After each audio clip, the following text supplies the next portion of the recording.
বৃন্দাবন বা নবদ্বীপ বেড়াতে গেলে আমাদের চোখে পড়ে গলায় তুলসীর মালা আর কপালে সাদা চন্দনের তিলক পরে কিছু সাহেব মেম হরে কৃষ্ণ হরে রামা কীর্তন করছেন।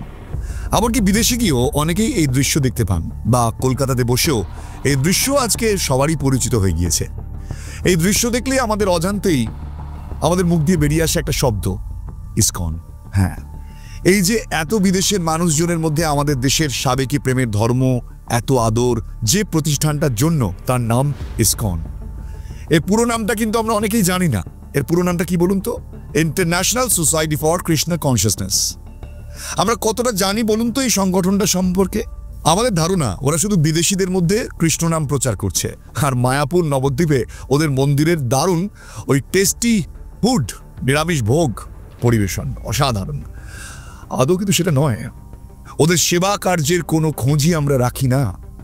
শিক্ষাদানের জন্য ব্যবস্থা, গাভী সুরক্ষার জন্য international society for cow protection, এসব তৈরি করা।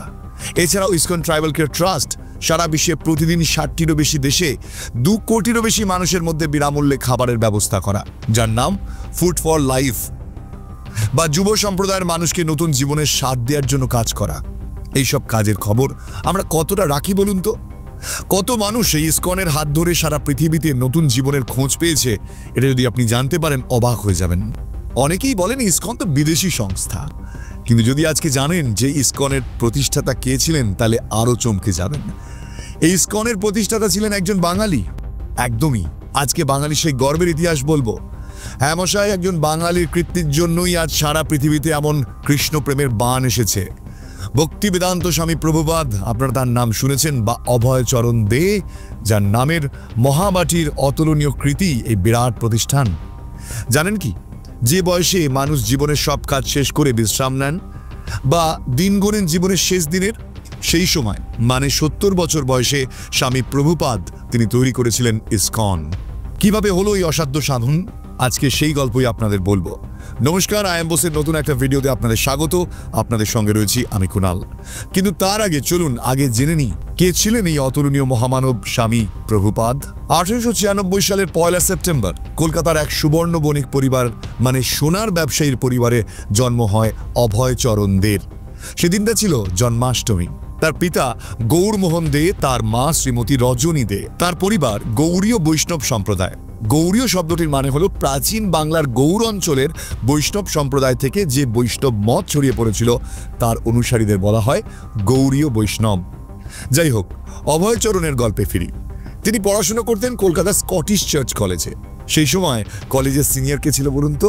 একদমই ঠিক ধরেছেন, নেতাজি সুভাষচন্দ্র বসু। পড়াশুনো শেষ করে প্রথমে কিছুদিন ফার্মাসিউটিক্যাল কোম্পানিতে চাকরি করেন, পরে নিজেই ফার্মাসিউটিক্যাল ব্যবসা শুরু করে দেন। তার বিয়ে হয়, এক সন্তানও হয়।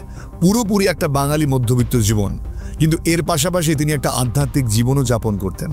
সংসারে থেকেও চলত তার আধ্যাত্ম সাধনা। বৈষ্ণব ধর্মের আরেকজন বড় পণ্ডিত ভক্তিসিদ্ধান্ত সরস্বতী ঠাকুরের সান্নিধ্যে এসে জীবন সম্পর্কে অনেক প্রশ্ন ভিড় করে অভয়চরণের মনে। এই জীবনের অর্থ কি? এই পৃথিবীর প্রকৃত অর্থ কি? এসব দার্শনিক প্রশ্নের উত্তর তিনি খুঁজতেন ধর্ম ও দর্শন শাস্ত্রের মধ্যে। মন দিয়ে গীতা এবং চৈতন্যের দর্শনের পাঠ তাকে এই জগৎ সম্পর্কে এক অন্য জ্ঞান দিয়েছিল। তিনি মানুষের সমস্ত যন্ত্রণার মূলের সমস্যাটা খুঁজতে চেয়েছিলেন। 1936 সালে ভক্তি সিদ্ধান্ত সরস্বতী ঠাকুর অভয়চরণকে কৃষ্ণ নামে দীক্ষা দিয়েছিলেন। ভক্তি সিদ্ধান্ত সরস্বতী ঠাকুর অভয়চরণের মধ্যে দেখেছিলেন প্রবল আগ্রহ আর অসম্ভব মানসিক শক্তি। এই সময়ের অন্যান্য যুবক যুবতীরা পাশ্চাত্যের সংস্কৃতির প্রতি ভীষণভাবে আকৃষ্ট হচ্ছে। এইটা দেখে সরস্বতী ঠাকুর বুঝতে পেরেছিলেন আমাদের ভারতবর্ষের দর্শন এবং ধর্মচিন্তাকেও ইংরেজি ভাষায় অনুবাদ করে ইউরোপে প্রচার করা প্রয়োজন। সাধারণ মানুষের হৃদয়কে প্রেম, ভক্তি, শান্তি, অহিংসা, সমন্বয়, ভ্রাতৃত্বের মাধ্যমে এক করবার জন্যই এই দর্শন বিদেশে প্রচার হওয়া প্রয়োজন। তাই তিনি বেছে নিয়েছিলেন ইংরেজি শিক্ষায় শিক্ষিত তার শিষ্য অভয়চরণকে। মৃত্যুর আগে অভয়চরণকে তিনি নির্দেশ দিয়ে গিয়েছিলেন বিদেশে অভয়চরণ যেন মধুমাখা শ্রীকৃষ্ণের নাম প্রচার করেন এবং হিন্দু ধর্মশাস্ত্রগুলো ইংরেজিতে অনুবাদ করে বিদেশে প্রচার করেন। 1936 সাল থেকে 1944 সাল পর্যন্ত অভয়চরণ এলাহাবাদে নিজের ব্যবসা করছেন সেই সময়, আর তার ফাঁকে ফাঁকে বুধ হয়ে থেকেছেন বৈষ্ণব দর্শন, শ্রীমদ্ ভগবদ্গীতার চর্চা এবং ইংরেজিতে অনুবাদ করার কাজে। 1944 সালে ব্যাক টু গড হেড নামে একটা পত্রিকা প্রকাশ করলেন। এই পত্রিকার মাধ্যমে প্রথম তিনি শ্রীকৃষ্ণের নাম, ধর্ম দর্শনের চিন্তা ইংরেজিতে প্রচার করা শুরু করেছিলেন। 1950 সালে তিনি বানপ্রস্থ মানে সংসার ত্যাগ করে শুধু ধর্ম এবং দর্শন নিয়ে জীবনযাপন করা সেই জীবন বেছে নিয়েছিলেন। এই সময় তিনি সংসার জীবন ত্যাগ করে বৃন্দাবনে গিয়ে থাকতে শুরু করলেন এবং সারাদিন বেশিরভাগ সময়টাই তার চলে যেত শ্রীমদ্ ভগবদ্ গীতার ইংরেজি অনুবাদ করতে। অবশেষে 1959 সালে তিনি সম্পূর্ণভাবে সন্ন্যাসী হয়ে গেলেন। বৃন্দাবনে শ্রী শ্রী রাধা দামোদর মন্দিরে থাকতেন প্রভুপাদ। রাত দিন অসম্ভব পরিশ্রম করে বৈষ্ণব শাস্ত্র ও সব কিছু থেকে জ্ঞান আহরণ করা এবং তার মূল চিন্তা ভাবনাকে সারা পৃথিবীতে ছড়িয়ে দেওয়ার জন্য ইংরেজিতে অনুবাদ করাই ছিল তার কাজ। এখানে বসেই তিনি কতটা পরিশ্রম করেছিলেন এই বৃদ্ধ বয়সে সেটা আপনারা বুঝতে পারবেন এটা জানলে যে শ্রীমদ্ ভগবদ্ গীতার টিকা ব্যাখ্যা সহ মোট 18,000 শ্লোককে তিনি ইংরেজিতে অনুবাদ করেছিলেন। এই বয়সে এসে একটা মানুষ এরকম পরিশ্রম করে কৃষ্ণ নাম সারা পৃথিবীতে ছড়িয়ে দেওয়ার কাজ করতে পারেন, এটা ভাবা যায়। বারবার এইসব কথাগুলো শুনলে গর্বে বুকটা ফুলে ওঠে, কারণ তিনি একজন বাঙালি ছিলেন। বৈষ্ণব ধর্মদর্শনের ইংরেজি অনুবাদ, সারাদিন পড়াশুনো এই করতে করতেই কেটে গিয়েছিল অনেকগুলো বছর। এরপর তখন তার বয়স 65 বছর।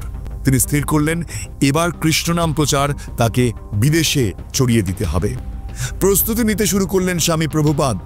যে বয়সে মানুষ সবকিছু থেকে রিটায়ারমেন্ট নিয়ে আরামে শান্তিতে জীবন কাটায়, সেই বয়সে একটা মানুষ চাইছেন নিজের ভরসায় বিদেশ যেতে, শ্রীকৃষ্ণ নাম প্রচার করতে।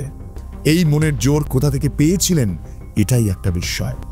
1965 সালে 70 বছর বয়সে প্রভুপাদ প্রথমবার আমেরিকা গেলেন, কিন্তু যাওয়াটা এত সহজ ছিল না, কারণ তার কাছে আমেরিকা যাওয়ার জন্য এত পয়সা ছিল না। তাই তিনি গেলেন একটা টিমশিপ কোম্পানির মালিক ভক্তিমতী রমণী শ্রীমতী সুমতি মুরারজির কাছে। সুমতি মুরারজি তো প্রভুপাদের মনের জোর দেখে অবাক হয়ে গেলেন। অবশেষে তিনি এক প্রকার বাধ্য হয়েই ব্যবস্থা করে দিলেন জলদূত নামের একটা মালবাহী জাহাজে চড়ে শ্রী প্রভুপাদের আমেরিকা যাওয়ার। কোনো প্রস্তুতি নেই, কোনো সম্বল নেই, সাথে শুধু রয়েছে কয়েকটা জামা কাপড়, একটা টাইপরাইটার, একটা রেকর্ডার মেশিন, কয়েকটা গীতা, কিছু খাতাপত্র এবং তার সঙ্গে কিছু বৈষ্ণব ধর্মশাস্ত্রের বই আর পথে খাওয়ার জন্য চিড়ে। এই সম্বল করে জাহাজ করে গেলেন আমেরিকা। এই জাহাজে বহুদিনের যাত্রাপথে শ্রীকৃষ্ণ জন্মাষ্টমী পালন করতে কিন্তু শ্রী প্রভুপাদ ভোলেননি। প্রবল ঠান্ডায় জাহাজে বহু কষ্টের মধ্যে শুধু বৈষ্ণব ধর্মদর্শন আর শ্রীকৃষ্ণের নামে ডুবে থাকতেন তিনি। আমেরিকাতে পৌঁছে নিজের বন্ধুর ছেলের কাছে আশ্রয় গ্রহণ করলেন তিনি। সেখান থেকে সিদ্ধান্ত নিলেন ভোগবাদী জীবনে অভ্যস্ত যুব সমাজকে নতুন আলোর পথ দেখাবেন, তাদের দেবেন শ্রীকৃষ্ণের প্রেম এবং ভালোবাসার মন্ত্র। তিনি বেছে নিলেন কি নিউ ইয়র্ক শহরকে। এই শহর থেকেই তিনি প্রথমবার নাম প্রচার শুরু করলেন। রাস্তাতে দাঁড়িয়ে প্রতিদিন তিনি তার চিন্তা মানুষের মধ্যে ছড়িয়ে দিতেন। একা একটা মানুষ রাস্তায় দাঁড়িয়ে 70 বছর বয়সে মানুষকে শ্রীকৃষ্ণের প্রেম ভালোবাসার কথা বলছেন। প্রথমে কিছুদিন কেউ তেমন পাত্তা দেয়নি, ভেবেছিল বোধহয় এটা একটা নতুন ধরনের ফ্যাশন, নতুন ধরনের গান। কিন্তু আস্তে আস্তে পাশ্চাত্যের যুবক যুবতীরা মধুমাখা কৃষ্ণ নামের মধ্যে জীবনের নতুন মানে খুঁজে পেলেন। তারা অবাক হয়ে দেখলেন একজন 70 বছর বয়সের মানুষ 18-19 বছর বয়সের তরুণের মতন কাজ করে চলেছেন। সারাদিন রাস্তায় রাস্তায় ঘুরে মানুষের মধ্যে প্রচার করছেন নাম, আর মাঝে মাঝে বিভিন্ন বিশ্ববিদ্যালয়ে গিয়ে ভারতের দর্শন এবং ধর্মশাস্ত্র নিয়ে বক্তৃতা দিচ্ছেন। তার এই প্রচণ্ড মানসিক দৃঢ়তা, তেজ আর জ্ঞানে আকৃষ্ট হয়ে বহু মানুষ তার সঙ্গে যোগ দিলেন।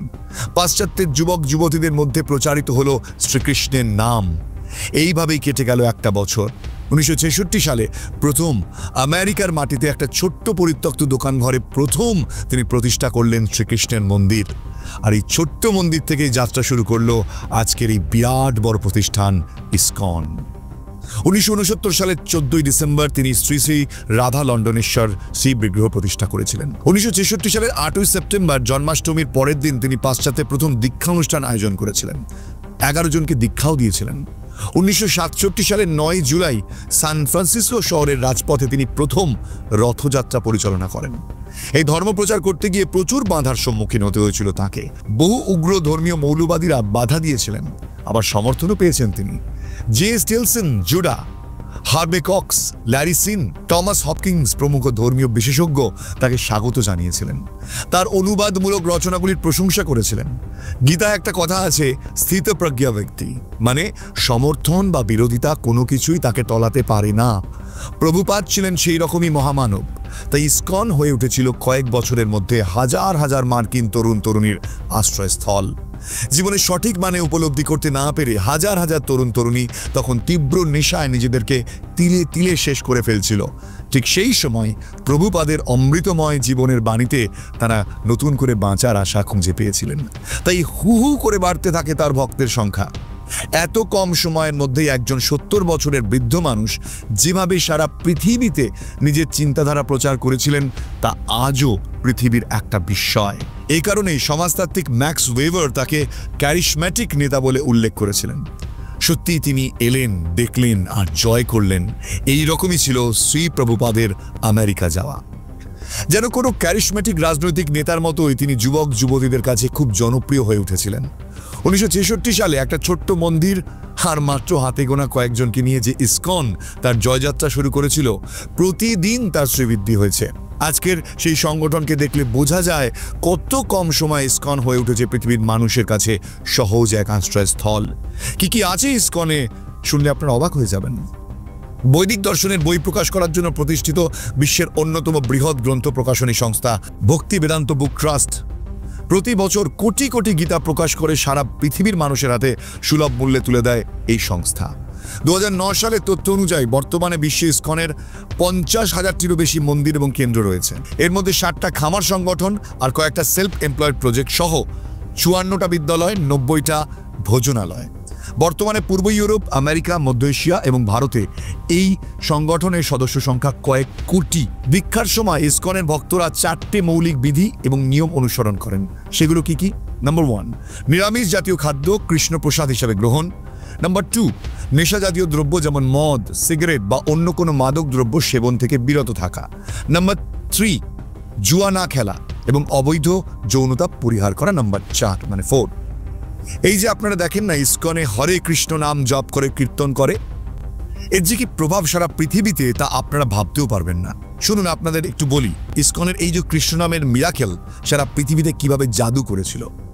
ইসকন আন্দোলনের বৈশিষ্ট্য হলো কীর্তন। উৎসর্গীকৃত কীর্তন উৎসবগুলি প্রতি বছর সারা বিশ্বে অনুষ্ঠিত হয়। যেমন বুনের নর্থ ক্যারোলিনার সাধু সংঘ রিট্রিট, কীর্তন 50, ডালাস টেক্সাস, মেলোস, ডারবু বেলজিয়ামের বিরাট বিরাট কীর্তনের উৎসব হয়।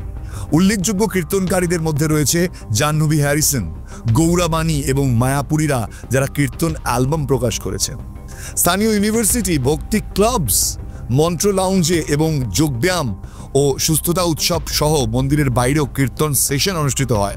হরে কৃষ্ণ মহামন্ত্রটি কিছু বিখ্যাত গানেও শোনা গিয়েছে, যেমন প্রাক্তন বিটল জর্জ হ্যারিসনের 1970 সালের হিট মাই সুইট লর্ড, বা জন লেনন তার পিস এ চান্স, এবং বিটলসের 1966 সালের track I am the walrus এর গানে হরে কৃষ্ণ বা হরে কৃষ্ণ শব্দটি অন্তর্ভুক্ত করেছিলেন। রিঙ্গো স্টারের 1971 সালের হিট ইট ডোন্ট কাম ইজিতেও এই শব্দটি ব্যবহার করা হয়েছে। 70-এর দশকের বিখ্যাত ব্যান্ড বিটলসের গায়ক হ্যারিসন কৃষ্ণ ভাবনাকে জীবনের একমাত্র উদ্দেশ্য করে নিয়ে পরবর্তীকালে এই ধারাতেই জীবন চালিয়েছেন। 1977 সালের 14ই নভেম্বর 81 বছর বয়সে শ্রী প্রভুপাদ পৃথিবী ছেড়ে চলে গেলেন। কিন্তু এই অল্প সময়ের মধ্যে তিনি সারা পৃথিবীতে তার বড় কীর্তিটা রেখে গিয়েছেন। আজ যা বিশ্বের মানুষের কাছে বেঁচে থাকার একটা আশ্রয়স্থল, স্থিতি, সম্প্রীতি, প্রেম, ভক্তি, ভালোবাসার নির্ভরযোগ্য প্রতিষ্ঠান ইসকন। প্রভুপাদের মৃত্যুর পর আর ফিরে তাকাতে হয়নি। প্রতি মুহূর্তে ইসকন তার প্রভাব এবং প্রতিপত্তি বৃদ্ধি করেছে।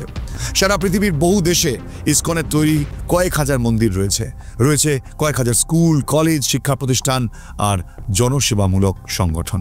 ইউরোপে 135টারও বেশি ইসকন অনুমোদিত মন্দির এবং সাংস্কৃতিক কেন্দ্র রয়েছে, যার মধ্যে স্পেনের নুভা ব্রজমন্ডলা, ফ্রান্সের লা নোভেল মায়াপুরা এবং ইটালির ভিলা বৃন্দাবন এখন দর্শনীয় স্থান। প্রতি বছর হাজার হাজার মানুষ এগুলো দেখতে যান। বেলজিয়ামের বিরাট মন্দির আর কলেজ এখন সেখানের গর্ব। আমেরিকায় আনুষ্ঠানিকভাবে অনুমোদিত 56টা ইসকন কেন্দ্র রয়েছে। উল্লেখযোগ্য কেন্দ্রগুলির মধ্যে রয়েছে আলাচুয়া, ফ্লোরিডাতে শ্রী শ্রী রাধাকৃষ্ণ মন্দির, Spanish Fork, Utah, New Raman Reti এবং ডালাস টেক্সাসে শ্রী শ্রী রাধা কালাচাঁদজির মন্দির, পশ্চিম ভার্জিনিয়াতে নিউ বৃন্দাবন এবং গীতানগরী ইকো খামার ও পেনসিলভেনিয়াতে স্যাংচুয়ারি। কানাডায় 12টা কেন্দ্র রয়েছে। মেক্সিকোতে আনুষ্ঠানিকভাবে অনুমোদিত 5টা ইসকন কেন্দ্র রয়েছে। দক্ষিণ আমেরিকাতেও ইসকন মন্দির রয়েছে 60টা। এছাড়া আর্জেন্টিনা এবং ব্রাজিলেও অসংখ্য ইসকন মন্দির রয়েছে। এশিয়াতে 80টার বেশি ইসকন অনুমোদিত কেন্দ্র রয়েছে, যার বেশিরভাগ ইন্দোনেশিয়া, মালয়েশিয়া এবং ফিলিপাইন্সে অবস্থিত। রাশিয়াতেও আরও 31টা অতিরিক্ত কেন্দ্র রয়েছে। আফ্রিকাতে 69টা অনুমোদিত ইসকন কেন্দ্র রয়েছে। ইসকন ডারবানে ভারতের বাইরে বিশ্বের বৃহত্তম রথযাত্রা রথ উৎসব আয়োজন করে। অস্ট্রেলিয়ার 6টা এবং নিউজিল্যান্ডের 4টে ইসকন মন্দির রয়েছে। বাংলাদেশের মতন মৌলবাদ জর্জরিত দেশে 75টার বেশি মন্দির এবং সেবামূলক প্রতিষ্ঠান চালায় ইসকন। এইসব কারণেই ইসকনকে মূল্য কম দিতে হয়নি। বারবার পৃথিবীতে বহু দেশে উগ্র ধর্মীয় মৌলবাদীরা ইসকনকে টার্গেট করেছে। বাংলাদেশে ইসকনের বহু মন্দির, বহু ইসকনের সন্ন্যাসীর উপর ইসলামিক মৌলবাদীরা টার্গেট করেছে, অত্যাচার করেছে, মন্দির পুড়িয়ে দিয়েছে, ধ্বংস করতে চেয়েছে তাদের রথযাত্রা। তবুও এত অত্যাচার সহ্য করেও ইসকন তাদের সেবা, প্রেম, অহিংসার আদর্শে অবিচল থেকেছে। চলুন দেখে নিই সারা পৃথিবীতে ইসকনের উপর কত প্রতিবন্ধকতা আর অত্যাচার হয়েছে। সংঘ প্রতিষ্ঠার গোড়ার দিক থেকেই সিঙ্গাপুরে ইসকন নিষিদ্ধ থেকেছে দীর্ঘকাল। সংঘটার রেজিস্ট্রেশন আটকে দিয়ে রাখা হয়েছিল, তবে পরে অন্য নাম নিয়ে সেদেশে শুরু হয় ইসকনের কর্মকাণ্ড। এখন সেখানে একটি মন্দির আছে এবং ইসকনের ভক্তরা খোলাখুলিভাবেই কাজ করেন। এছাড়া ইসকন চীন, মালয়েশিয়া, সৌদি আরব, আফগানিস্তান ও ইন্দোনেশিয়াতে নিষিদ্ধ। তাজিকিস্তান, উজবেকিস্তান, কাজাখস্তান এবং তুর্কমেনিস্তানে ইসকনের কাজকর্মের ওপর কঠোর নজরদারি রয়েছে। বাংলাদেশে হাজারবার ইসকনের বহু মন্দিরে, বহু ধর্মীয় অনুষ্ঠানে হামলা চালিয়েছে ইসলামিক মৌলবাদীরা। তবুও সারা পৃথিবীতে ইসলামিক মৌলবাদীদের বিরোধিতা এবং অত্যাচার সত্ত্বেও মধুমাখা কৃষ্ণ নামের প্রেমের বাণীকে দমিয়ে রাখা যায়নি। প্রতিদিন তো কোটি কোটি মানুষকে আরও কাছে টেনে নিচ্ছে ইসকন। এটাই ইসকনের প্রেমের ধর্ম। ভালো লাগে যখন এটা ভাবি একজন বাঙালি তার জীবনের প্রায় শেষ সময় দাঁড়িয়ে কিভাবে সারা বিশ্বকে দেখিয়ে দিয়ে গিয়েছেন, আপনি যদি চান যে কোনো সময়, যে কোনো বয়সে উঠে দাঁড়াতে পারেন, আপনার মনের শক্তি দিয়ে জয় করতে পারেন সারা বিশ্বকে। এটাই ছিল ইসকনের বাঙালির গর্বের ইতিহাসের গল্প। আজকের এই ভিডিওটি কেমন লাগলো প্লিজ জানাতে ভুলবেন না। কমেন্ট সেকশনে গিয়ে আপনার মতামত জানান। আপনি ইসকন সম্পর্কে কি মনে করেন সেটাও জানাতে ভুলবেন না। আর হ্যাঁ, চ্যানেলটিকে যদি ভালো লাগে এই মুহূর্তে এক্ষুনি সাবস্ক্রাইব করতে ভুলবেন না। আমি সবসময় বলি সাবস্ক্রাইব করার জন্য আপনার একটা পয়সাও খরচ হয় না, কিন্তু আমাদের জন্য অনেক কিছু। আর হ্যাঁ, আপনি যদি মনে করেন এই ধরনের ভিডিও আপনি হোয়াটসঅ্যাপে পেতে চান, তাহলে লিঙ্কে গিয়ে, ডিসক্রিপশন লিঙ্কে গিয়ে আমার হোয়াটসঅ্যাপ গ্রুপটি জয়েন করে নিন। দেখা হচ্ছে আবার একটি নতুন ভিডিওতে। এখানে শেষ করছি। জয় হিন্দ।